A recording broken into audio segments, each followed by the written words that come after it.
All right, we are live. It is Hangops. It is July 10th, 2015. It has been a little while since I've been on here, so it's good to be back. Uh, we have a fun. We should have a fun time today. We're going to talk about some packaging related things, kind of some cool new stuff that is being developed by some friends of mine over at Heavy Water. So we're just gonna kind of dive right into that. Start with the way of introduction. Caleb Haley, kind of our special guest today to talk about this from Heavy Water. You're the president, right? It's kind of your title. Something like that. Yeah, I do the haha business stuff. cool. So yeah, so why don't we start with a little bit like who you are, what Heavy Water is, and then we can dive into some cool takes on packaging that you're doing over there. Yeah, so my name's Caleb, as you said. I am the president at Heavy Water. We're a partnership, so most of the folks on our team are kind of in this joint venture together with us, as we are a consulting firm. We specialize in, as many people are using our chef cookbooks, we specialize in infrastructure automation and software delivery. We do that for small startups all the way up to large Fortune 50 organizations. You want me to just kind of keep going, rambling on about where this packager stuff came from? Yeah. So actually you know, I've always thought I've actually always thought kind of the Heavy Water business model was pretty cool. Sort of like the infrastructure automation, Chef, AWS, expertise for hire, but also with I feel like a heavy focus on open source. With cookbooks, tools like Sparkle Formation, Sensu is probably maybe the most well-known one. Um, so you know, obviously there's a lot of expertise in building tools, and it seems like the tools that you sort of productize come out of the needs that you're seeing over and over again with clients, I imagine, and with users. And so that's led you to your latest thing, right, which is Packager. So yeah, I want to talk Yeah, about that. yes, yeah, I think it's probably a good to provide a little bit background on why we are such heavy advocates of open source software, because operational concerns aren't necessarily unique from organization to organization. So we've found over the years that solving problems with open source tooling is advantageous because the various different projects that we're working on, we contribute either to community open source projects or ones of our own that we've started and continue to maintain. Sensu is a great example of that. Sparkle Formation is a kind of up and coming one we've been developing for the last few years that is a Ruby DSL for programmatic generation of CloudFormation templates, which is gaining some traction and popularity, and fits in with that model of that kind of complete infrastructure as code workflow that we try to promote for our customers. And out of that experience of the last several years of building both infrastructure automation solutions and software delivery pipelines for our customers, we've identified a series of gaps in available tooling, and we have filled those gaps with things that we probably wouldn't want to talk about on this show, just like many others have, I think, too, and just kind of writing one-off solutions. But Packager is a result of a project we've been working on and off, I would say, for about the past 2 years. We actually did very quietly launch it over a year ago and had a few customers going with it and kind of put it on the back burner to go in a different direction and have re-engineered some of the guts of the system and are building up some other tools around the Packager product. And we've implemented various iterations of packaging solutions for our customers through our professional services engagements over the past few years. So this release that we're coming out with today is our initial attempt at productizing those efforts. So moving away from a purely open source kind of re-implemented solution on a customer by customer basis and figuring out how do we make that available on a larger scale as both a hosted offering and then eventually something that could be run on-prem. So one thing that we've seen from all the way from the smallest startups that we've worked with all the way up to the huge Fortune 50 organizations is that every team is installing software, we think, in about 3 or 4 different ways. We think that's because making packages and maintaining repositories is harder than it needs to be. Those 3 or 4 very common ways that we see that people are installing software is either by running untrusted bash commands and crossing your fingers, or triggering a series of trusted commands over SSH to deploy applications. But in either of those scenarios, you're really hoping that the security team doesn't find out and shut you down. And you don't really want to admit that you're piping yolo.sh to sudo, but also there's always a concern about having or giving a single system the keys to the kingdom, doing that kind of SSH approach, various tools that kind of follow that model. One of the other ways that we see is common for installing software is from untrusted sources. So let's say you don't want to run these commands, so you find someone else who's solved the problem of creating packages and has offered them up in a public repository. And so when you kind of select those repositories and you think you might just be installing some software, but there's always a concern about what comes along with that. So that the trust issue can be a concern using the kind of public repository approach. The other common approach we see is implementing one-off solutions for packaging applications. So if your business runs on Red Hat, for example, you might have hacked together a CI script for wrapping your applications into RPM packages. But then if you're doing it right, and like some of the customers that we're working with, you have a microservice architecture, then that means you might have services written in a handful of different languages, and then you may end up with dozens of these packaging scripts to maintain in addition to your applications.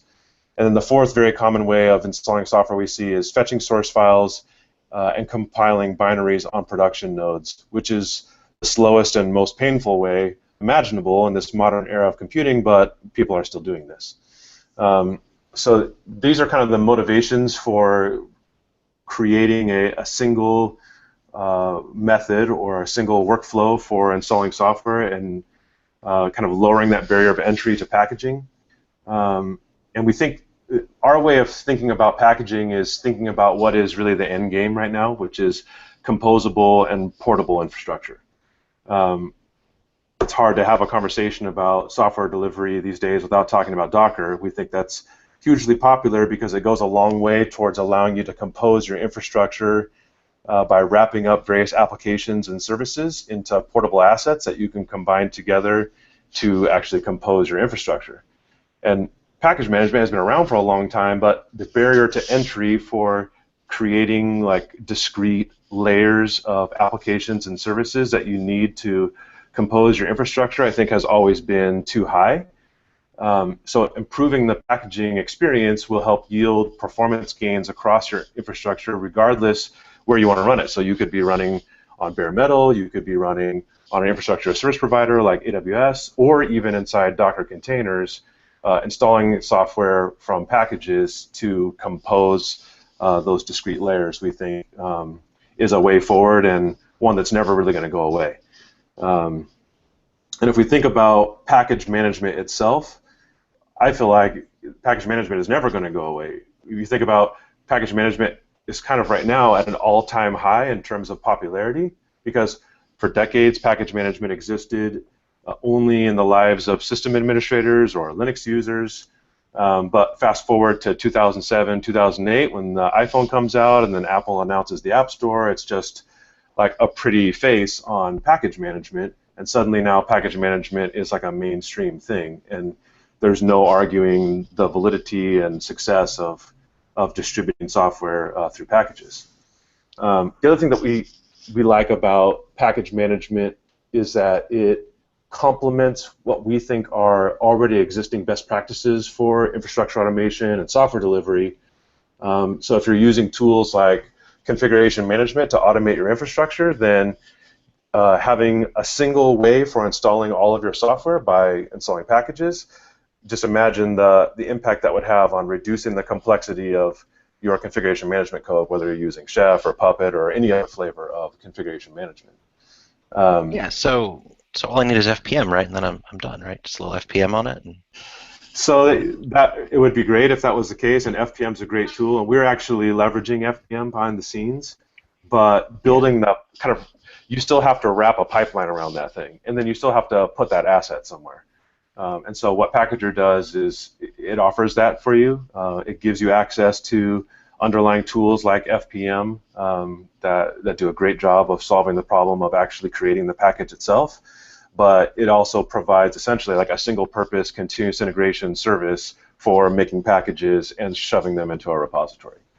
The default behavior in Packager today is to create that package, if you're using GitHub, to leave a copy of that asset in the GitHub repository. So because we come from a background of open source and always trying to avoid vendor lock-in, that includes we don't want people to be locked into us as a vendor, so we make sure we leave a copy of the package there.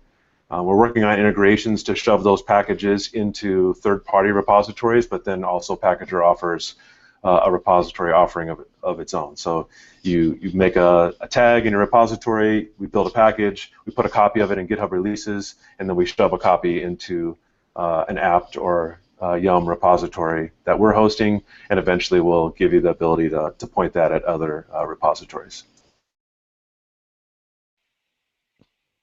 very cool.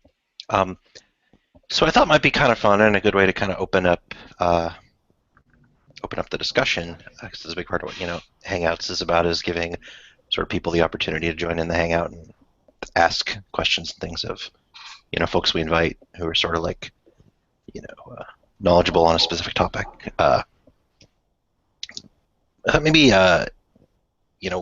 what are the challenges in packaging? Because I think a lot of people, especially if they're not familiar with it, they might think, well, like I was sort of joking earlier, why don't I just FPM it, or well, I just make a Docker file, right? Um, from the outside looking in, it might seem simple, but I think once you peel back the covers, it gets kind of complicated. So what are some of the challenges that both Caleb, you and the heavy water folks have seen, but also then anyone else in the Hangout, like what do you see? Just sort of what's the general experience of the challenges of packaging, and why something like a packaging as a service, and so even some of these tools like FPM were written. Let's give a little bit of that background.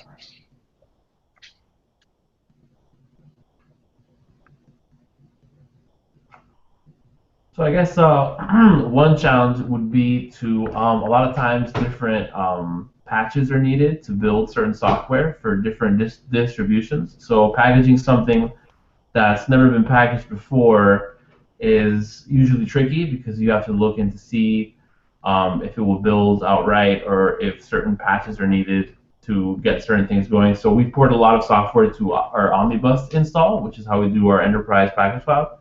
And that's been like one of our pains, having to look and see, find all the patches, import the patches so that things will build.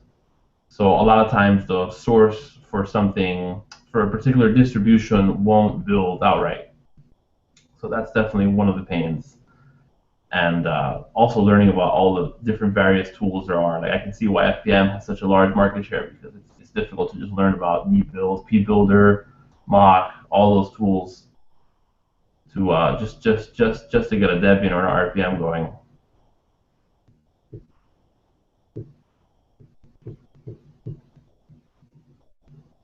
I think maybe it would be an interesting question to ask.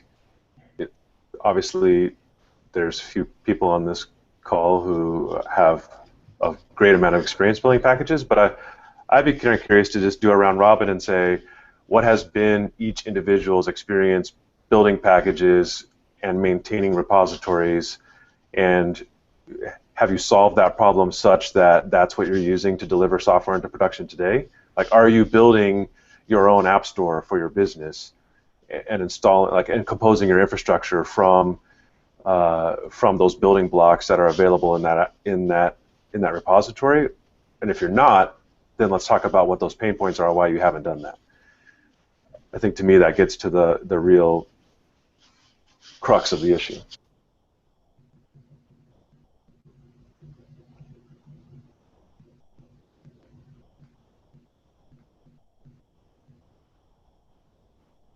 I'm gonna pick on Jake. Jake, what is your current situation, your experience been? Yeah. um, so right now I'm building packages, but they're being built locally, and then we're installing those automatically inside a inside of a Packer build. So I'm generating artifacts, but I'm generating AMIs as artifacts. So I'm not really like hosting the packages themselves. I'm building a package and then installing that inside of our Packer script, and then I'm using that AMI as our artifact. So I don't really have like a package repository so much as I package things with FPM, but then our main deploy is artifacts.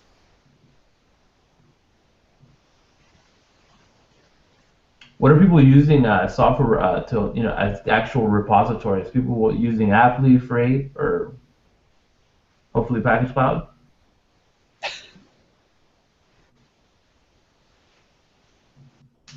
Currently, we're using a Spacewalk for Linux systems, and then we came up with our own not our own implementation, but then we're using Nougat and Chocolatey for Windows systems. We're probably going to change out Spacewalk for something else in the semi-near future, but haven't made any decisions about that yet. So for those not familiar, what is Spacewalk? Yeah, I haven't heard of that one. Spacewalk is the open source kind of Red Hat package repository. We use CentOS. Is it still mostly wants Oracle, or has the Postgres support on that finally matured? Like, how do you have it deployed, with Postgres or for the backend? No, I don't think Postgres. No, Postgres isn't in our backend. If anything, it would be MySQL. Yeah, so I actually have familiarity with Spacewalk too, and I've looked at it over the years. So Red Hat this thing Satellite, which is sort of a combination of it did package hosting and package proxying, like caching essentially of stuff from the Red Hat network. But it also did some like systems management, inventorying, things like that. And they open sourced it a while ago, but it was originally written using Oracle as the backend. So I'd look at it, and Oracle has like an Express edition that you could install to set it up. And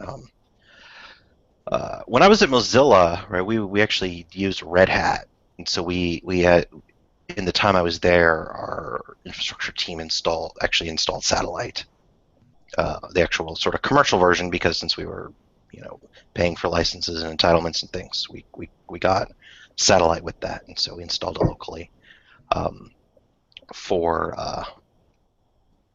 the our Red Hat port. But it also did some like systems management, inventory, things like that.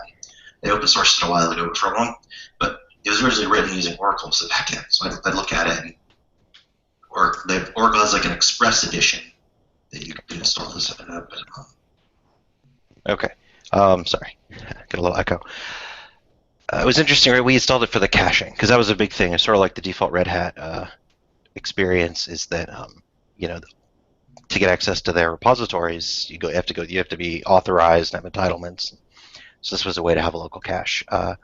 We also actually used mrepo, which is kind of an interesting project. From what I understand, it was started as a way to provide Yelp repositories, but then along the way added app support.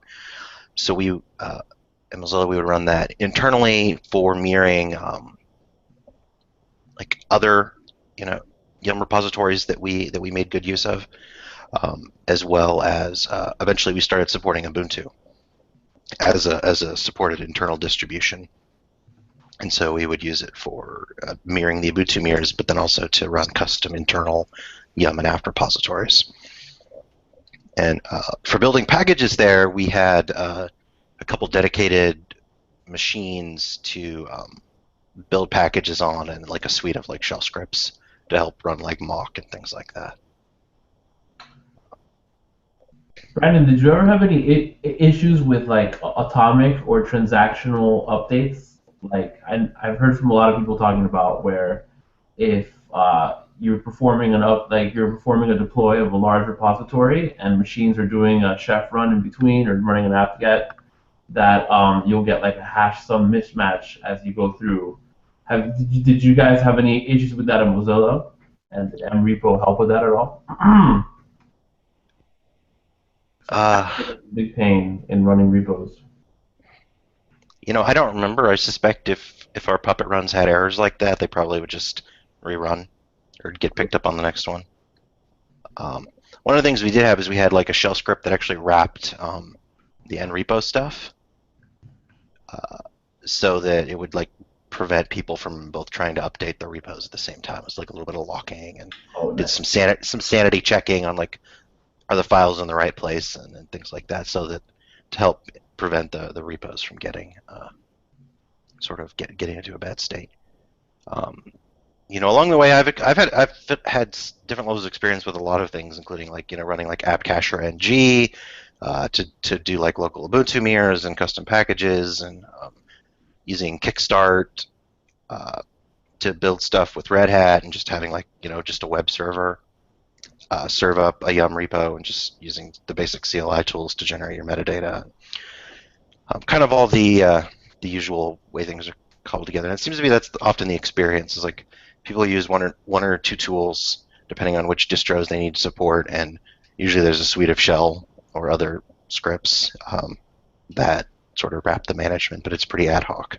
Yeah, I feel like all this stuff was written like 15 years ago and just been kept the same. Yeah, I think so, and I think the complexities is what led to a lot of folks using things like, or led to a lot of like the curl bash pattern that we've started to see, and and then now like there's like a lot of people are just sort of like a Docker file is enough for them, or maybe now like stuff like Fig and Docker Compose, but it's kind of like the barrier to entry on those things is nice, and a lot of a lot of wheels are reinvented. I think another thing that's been a challenge is like a lot of conventional wisdom, right, was to try to rely on distro packages and to try to like get your stuff into the distro, right? Okay. And for better or for worse, that process can be frustrating. Different distributions, the experience with like the barrier to entry in that part of their community can be tricky or high or hard. Like a lot of people I think have had a negative experience even with, you won't say Debian. There's like such a sort of complex matrix of like rules and requirements and preferences around a lot of this that it can be hard to want to like actually get a package through and then maybe commit to being the maintainer and stuff. And so people just kind of threw their hands up. I think in some ways that's why Ruby gems and pip and npm and each like language has sort of invented their own stuff, because they were like, well, we don't necessarily want to have to deal with the distro barriers to entry, or we want to be able to move faster, and so in some ways the wheels keep getting reinvented. Yeah, then for a while we had that trend where people were publishing gems as Debian packages. I think there was an article today about doing the same thing with Python packages on Hacker News about, I think Spotify does that now.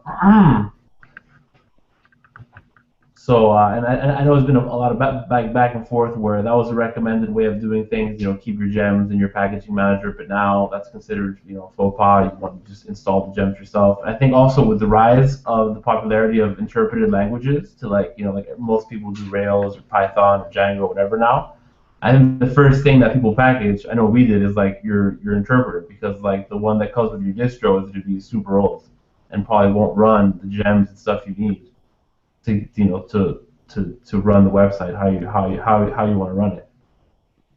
Yeah, I just feel like that sort of stuff ends up being like where you have like system level configuration and all of like the system libraries that you need, but when you start to deal with like application logic, like keeping that stuff separate and not distributing it through packages seems to make a lot more sense, because the developers end up being a lot more in control, but you need to be able to roll out security updates and all those things that everybody's like dynamically linking against. I think that's kind of like a testament to why people use FPM, is just that, you're like, it's easy and there's all this crap that people have to do, and it's like, well, I can spend all day pulling my hair out over this thing, or I can just like be done with it and I have a package and I just throw it into my like freight repo or whatever, and all of my systems can install it.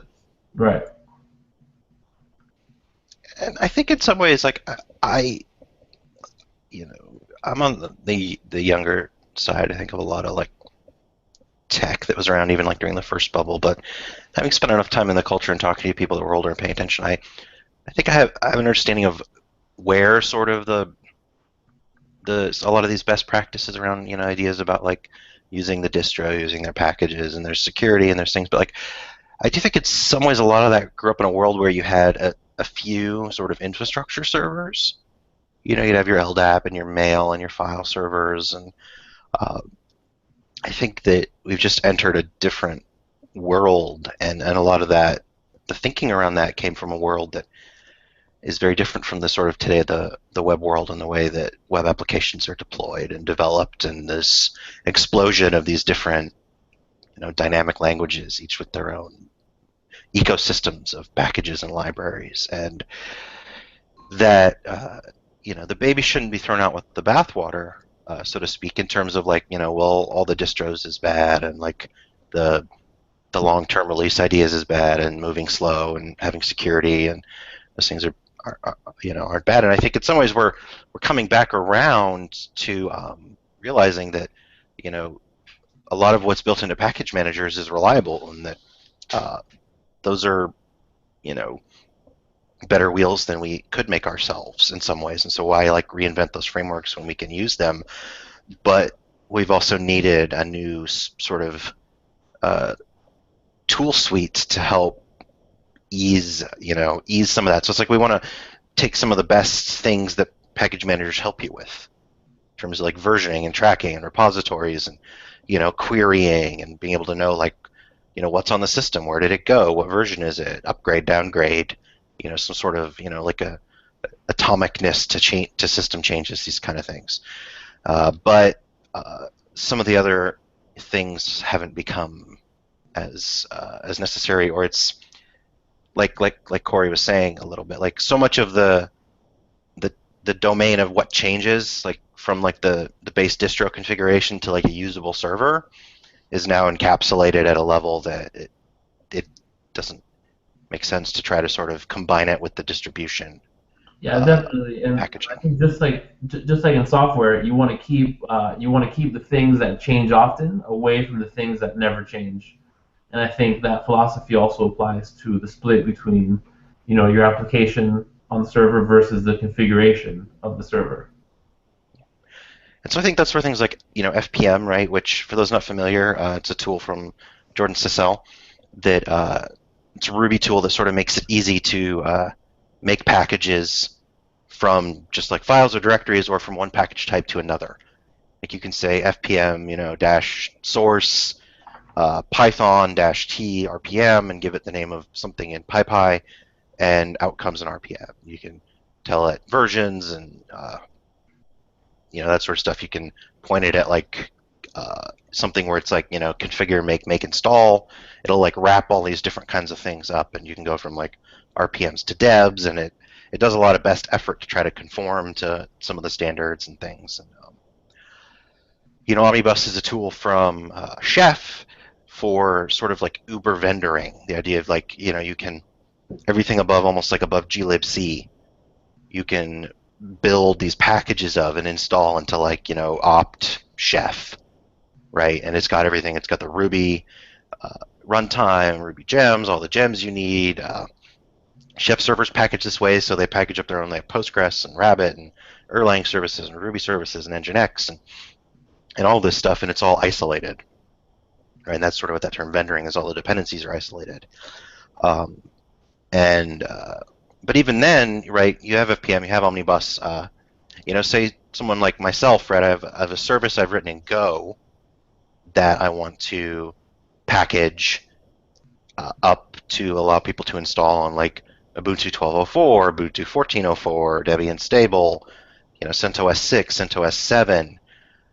It's a service too, so I want to, I want to have it like create a user and drop in some etc default files and a unit file for systemd and init files for Upstart and maybe a sysv init script if I'm going to support like CentOS 5. Is, it's like, so I have this matrix, right, of like distros and init scripts and things to support. So I have to like wrap, something above that to sort of build that like matrix of packages.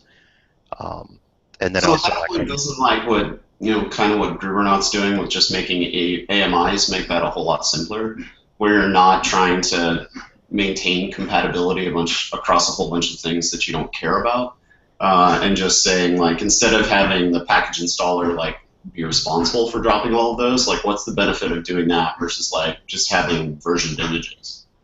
well, I'm trying to distribute software to other people. What kind of software? Someone may already. Like I said, like a Go service.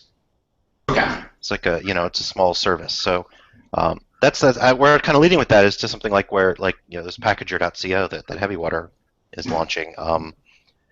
There is a layer of complexity that people reinvent the wheel, and I did a tweet, I think it was earlier this week, saying like, hey, if you use FPM, how do you wrap it? And a lot of people was make files, or like gulp or grunt scripts, or just shell scripts, or people have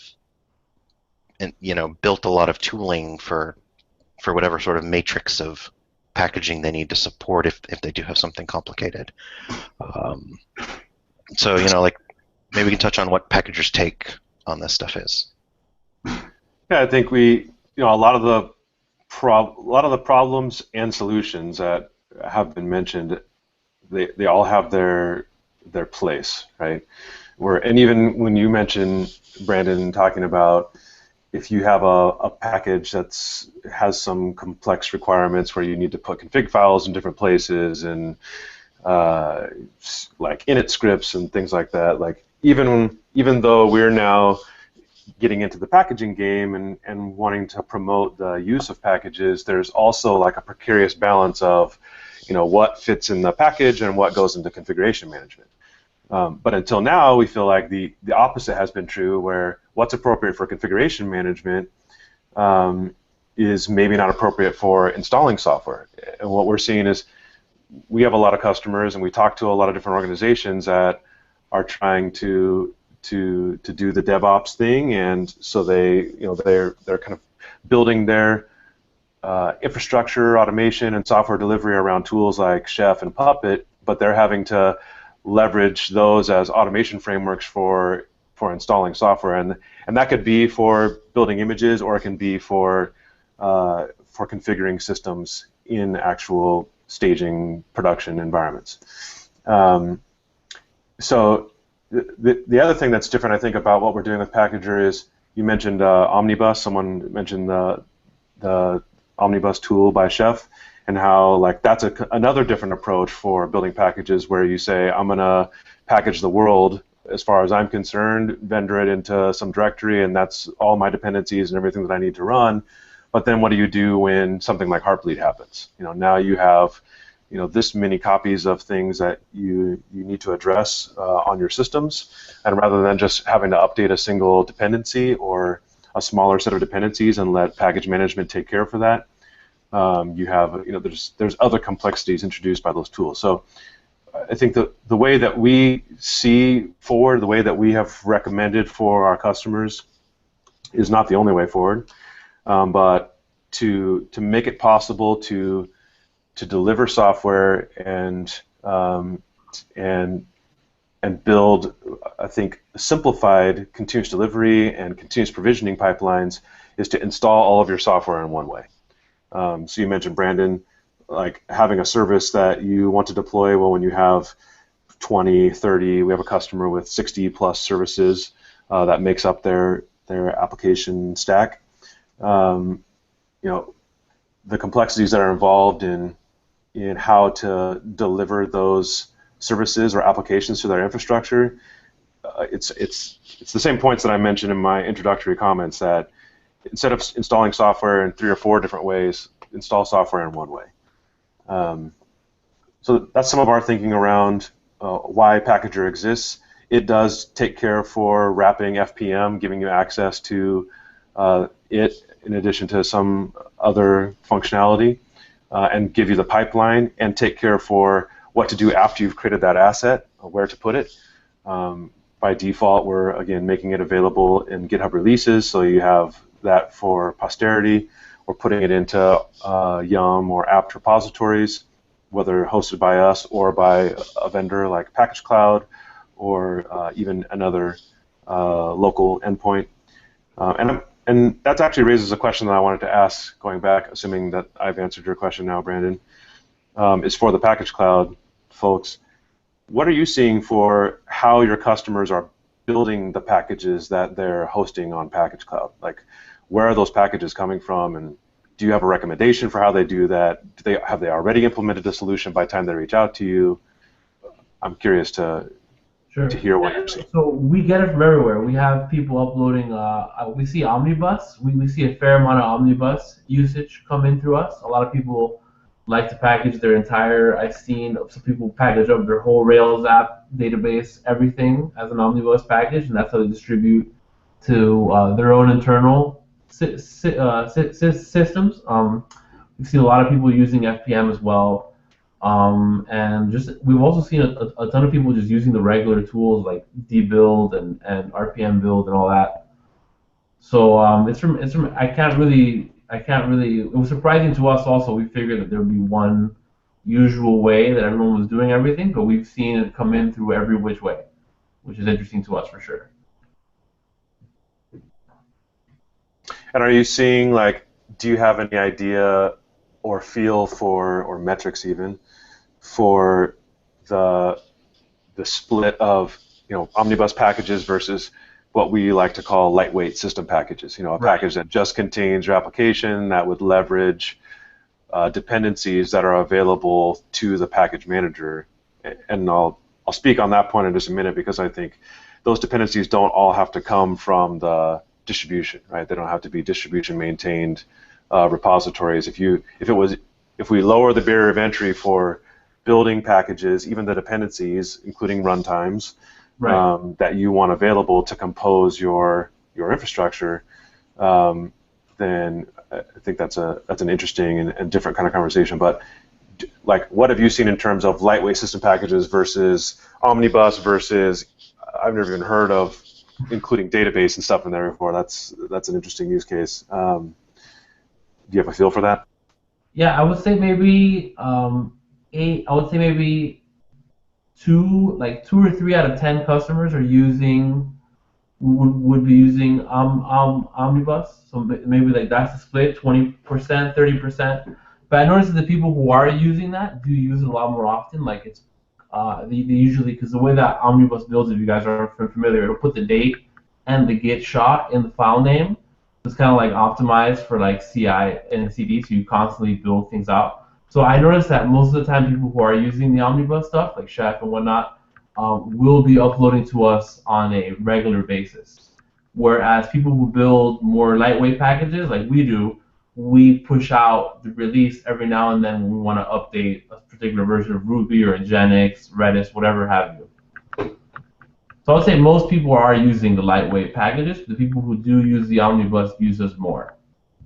Do you think that usage is indicative of every single dependency that needs to be updated requires a new Omnibus package, versus if you look at all the separate dependencies, some of which you may just leverage that are available from like package maintainer repositories, are probably being updated just as frequently, if not more, but each individual package or repository doesn't generate some output that would need to be uploaded to your service as frequently.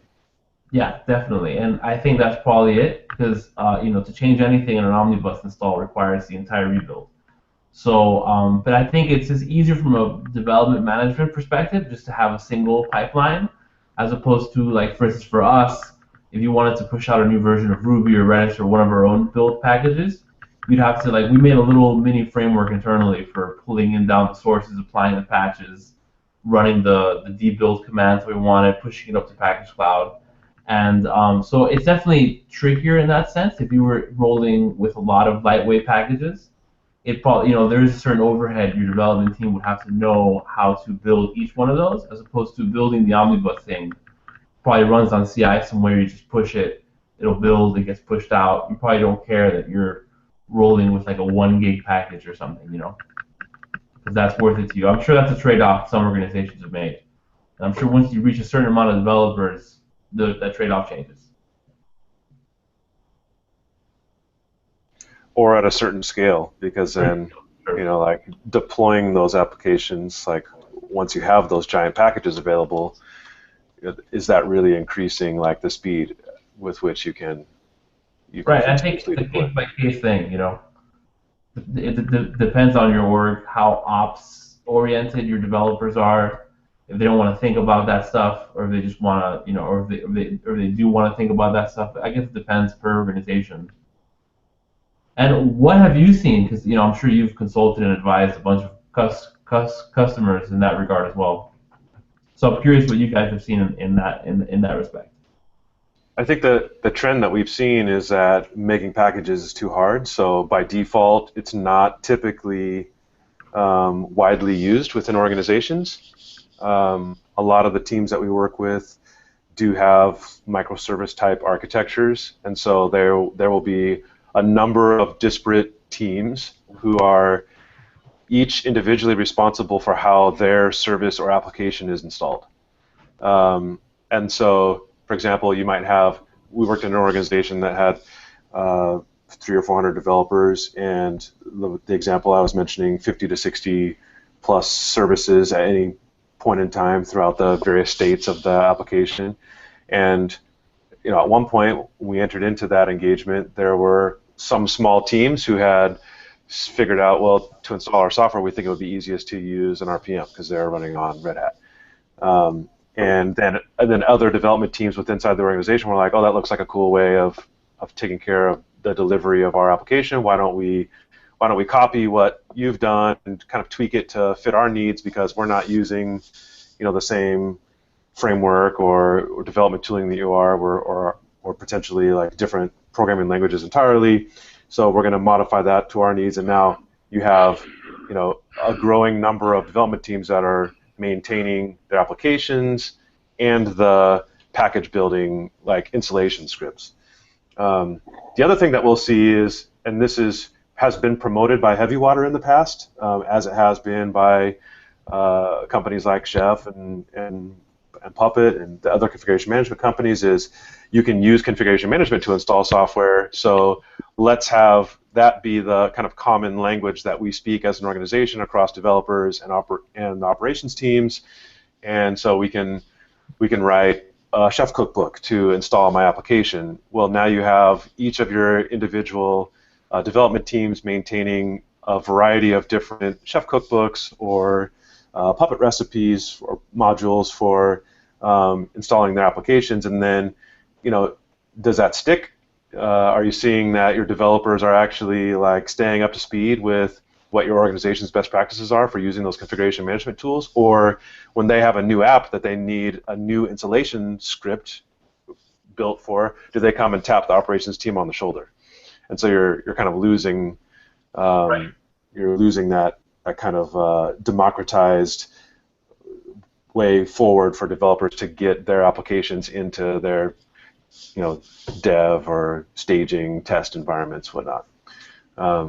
So where we've been successful in promoting packaging, then you have a single method for installing applications, and all the developers have to be concerned about is how do they get from their new app or service to an installable package. And if you have built a pipeline for distilling that package creation down to configuration, which is possible thanks to tools like FPM, and you've wrapped that with a pipeline, then they can write configuration or probably drop a default configuration into their repository, and that repository will be hooked up to this pipeline, and on whether if it's commit or tag, which is a kind of a preference, I think, that you're building packages, those packages are automatically picked up and available in repositories, and then they just add a different set of packages that need to be installed to test or deploy or update their applications. Yeah. In terms of like, sorry, I was going to say one more thing. Like in terms of what that can do for delivery, when you've dissected your application down into a discrete set of dependencies, Even if you can't rely on the package maintainer dependencies, so for example, maybe you want to build your own Ruby, or you need some other library that is the version that's available from the package repositories is too old, or needs to be configured or built in some way differently. Configuration belongs to configuration management, but the availability of those packages, we believe, belongs in package management. And so as you're releasing updates, if you have an update that requires like an updated dependency, then you have maybe 2 small packages that have to be deployed out to your systems, and then those updates, like on a rolling basis, can happen very, very fast because those packages are smaller, and that upgrade process can be as simple as an apt-get upgrade or a Yum update. Yeah, or if your machines are doing 30-minute chef runs that automatically do that, they could already be up to date. Sure. Yep. Yeah, and so I think considering too, I think there was a piece of comment Corey made earlier before he had to leave, was sort of about touching back on actually what Jake described about just like building packages and then installing them as part of making a higher level deployment artifact like a machine image of some kind. I think that is often an application of packaging where sort of an ops focused application where your environment is you're delivering generally a single operating system with a smaller matrix of variants of kinds of machines, and you're able to deploy them as sort of some kind of a machine image as the deployment artifact or like method of change. And I think in that case, a lot of the stuff that packaging could provide, a lot of the packaging concerns aren't as important. There may not even be a reason to make a repository, for example, whereas you might just have some build script that Packer, for example, runs that just sucks them down from GitHub or Jenkins or Travis or S3 or whatever, and installs them, right? Just dpackage-i kind of a thing, because you're literally building an image, and then that gets deployed, and then the next change will come from a new image being deployed. And I think Right, that's. Go ahead. That's I think there's a sort of orthogonal challenge where a lot of people are using packaging where we're using packaging to deliver software, right? Which is the case for I think a lot of companies now, because there's a lot of open source companies, right? I see Robin's on the Hangout, right? Elasticsearch. They distribute a number of software, open source software products as packages. And in their case, there's a need for multiple distributions and questions like, how much do we rely on the distro? How much do we vendor? There's sort of a different matrix of concern. And I actually find myself in the middle of both right now with the work I'm doing at Travis, where there's some things we're distributing externally, and then other things we're deploying internally. And so the concern of like which distros and how native is it and all that changes.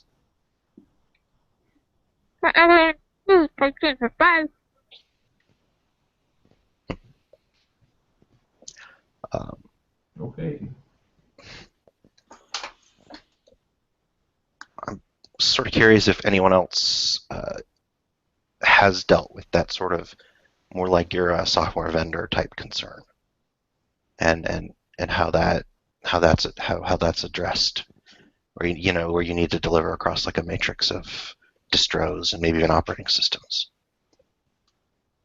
Yeah, I think this is where Omnibus shines. I think when being because we're a vendor of software, people want to install. We ship an on-premise version of Package Cloud that you can install on your own machine, and we think Omnibus was the best way to do that, just because cool thing that it has is that it has Chef kind of built into it because Chef built it, so you can actually you can actually run a Chef. You can do a Chef run in between upgrades, which is super useful because now you have basically you have post-install scripts and post-RM scripts that Debian gives you, but you have a lot more power with the Chef recipe. Obviously, you can make it idempotent, only delete files that aren't there and stuff like that. You have to re-implement all of that in the shell script yourself if you were just using a straight Debian package. So I think for as a vendor for selling software on a multitude of different distributions, Omnibus is really good for that, and that's what we've seen in that sense. I think, well, for one, I can say Sensu, which is a popular project that's maintained by Heavywater, is still delivered. The open source version, in any case, is still delivered as an omnibus package. Um, and there are a variety of uh, arguments for and against using omnibus for delivery, depending on what it is that you're delivering. And I'm curious if you've run into any concerns, like security concerns from customers about what is contained in that package, because you are, in some cases, shipping things that maybe they would prefer to be able to opt out of, and how you address those concerns. Isn't that the same thing as like a curl bash though? Like you don't know what's inside their bash script, you're just going to run it and install your stuff.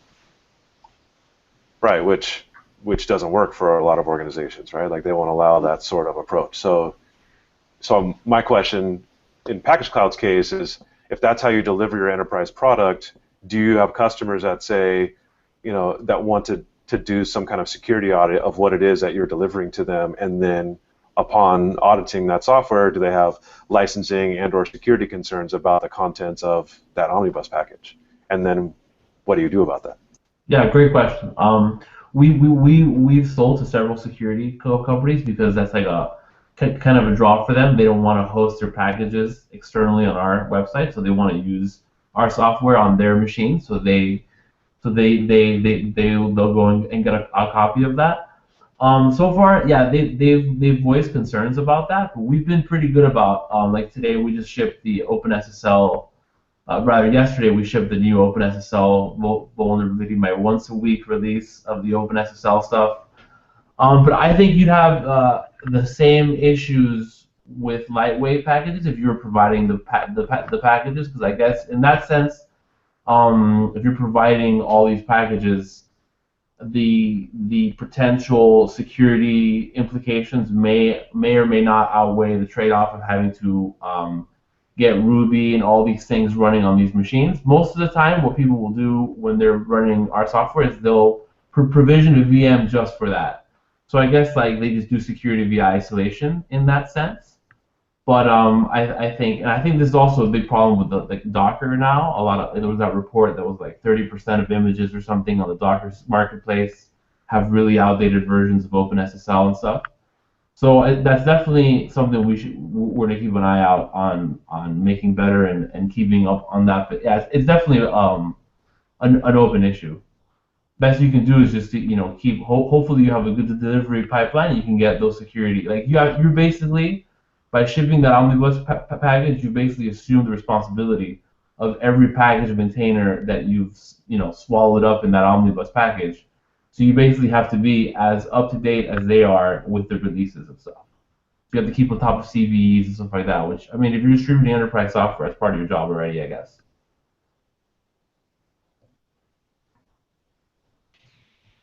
Yeah, so a couple things. To touch on the Docker thing, that was an interesting report. There was also a couple follow-ups on that were good. And one of them is like a certain percentage of that are images that are meant to be older. For sure, yeah. Like Yeah. well, yeah, if you count like the 12.04 image or the 10.04, like they're intentionally snapshots in time so for testing on those some semblance of like that permutation. But that higher level concern of how do we audit what's coming into the environment when it's so opaque is a challenge. Somewhat related to that, and actually going back to you mentioned Chef comes with Omnibus or Ken. We're coming up on an hour, so I want to wrap things up. But I feel like there's an ongoing discussion of how much intelligence do you put into the package? Like post-install, like pre-install, post-install, pre-remove, post-remove type scripts, especially around like how do I make the user? How do I drop the files in place? What if I want to override the files? So it's like how much do I defer to the package manager, and then how much do I sort of encapsulate in my configuration systems management tools? And what are people's thoughts, or how does how do you address those discussions?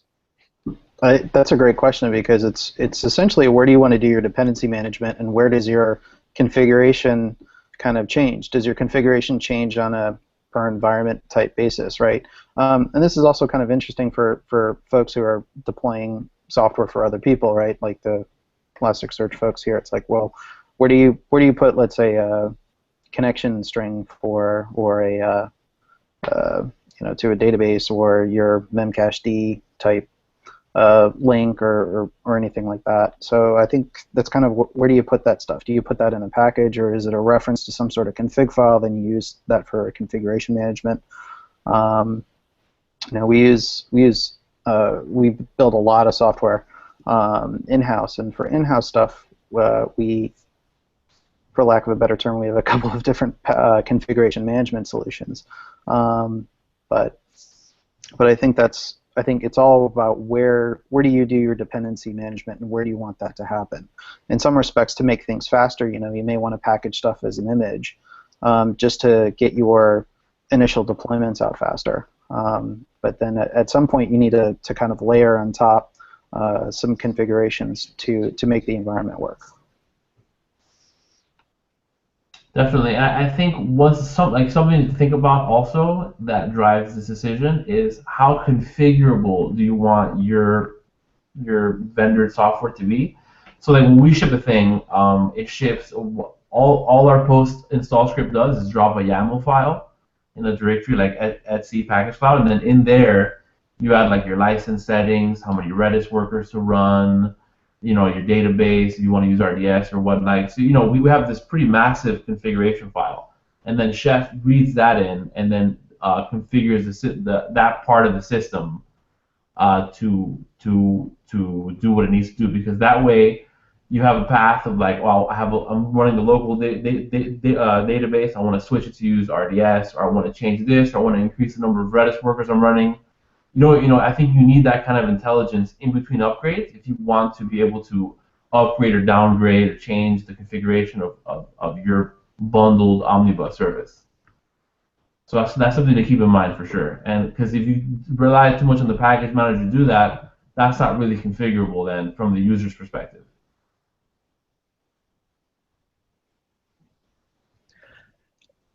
One approach that I've seen, and is actually the approach that we're taking with we have a Go worker service which is responsible for helping provision build VMs and then run the jobs inside them. And we're packaging it up for distribution with our enterprise version of Travis CI. And we've decided to do the basic necessary for the service to start stuff in the package. So it's a service script, right? Systemd and upstart are the two things we target. And then we drop in 2 files into like etc default, and one of them, we've got like a couple, and they override, like they're sourced in the things, they sort of override each other. But all they're doing is exporting some environment variables, and then the Go service will read those. It has default configs if the environment variables aren't present, and then for a couple of those environment variables, we actually have a little bit of shell in them. So it's like, if variable exists, otherwise default value. And then those variables come from, like, there's sort of one file that has some defaults, and there's a second file that's completely commented out. Right, and then that's your configuration file. Yeah, and so it's mainly applying that idea, sort of that Heroku 12-factor app of environment variables. And I think that's a useful way, because I think those are something that most operators, even a lot of developers, are familiar with. It's a concept because generally if you're going to be deploying the software we're talking about, you're familiar with the shell, and so that's that idea of environment variable driven sort of config is I think one way to go to it lends a lot of flexibility with also the ability to still provide like defaults that are easy to override. Right. Yeah, it's true. We definitely use that. We have tiers of stuff. So we have we kind of call them components, and that's also based on some of the configuration management tools that we use. So we have a component is really just, let's say, one unit of software, and it's, let's say, that's running. It could be a service or or a particular just website or application, but it's just one unit. And then we have a group of components, which we would call an application. So you can, and typically developers will work on a group of components that comprise of an application for a piece of business functionality.